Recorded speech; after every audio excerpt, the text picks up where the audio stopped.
यहाँ पे पहुँच गए। ये देख रहे हैं 345 टर्किश लीरा हमारा बन गया। ये अभी देख रहे हैं हम यहाँ से उतर रहे हैं। 1 किलोमीटर का 45 है। हम ये मीटर स्टार्ट हुआ है, इसकी सारी डिटेल बताता हूँ आपको।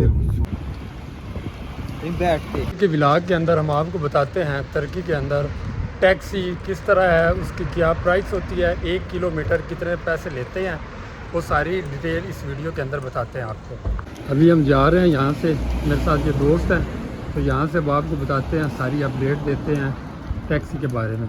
जी अभी हम इधर टैक्सी पर बैठे हैं, तो टैक्सी में बैठ के आपको सारी यहाँ से डिटेल बताते हैं। इस टाइम आप टैक्सी में बैठते हैं, ऊपर मीटर आपको नज़र आ रहा है, ये 65 रुपये से स्टार्ट कर देते हैं।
الحمدللہ ابھی آپ کو سارا یہ ٹیکسی کا جتنا بھی پروسیجر تھا آپ کو بتا دیا. اینڈ پہ یہی کہنا چاہتا ہوں، اگر اس طرح کی اور ویڈیو آپ دیکھنا چاہتے ہو تو میرے اس چینل کو لائک کریں، سبسکرائب کریں. اگر پسند آیا ہو تو آپ مجھے کمنٹس کے اندر اپنی رائے ضرور دے دیجیے گا. تھینک یو. اللہ حافظ.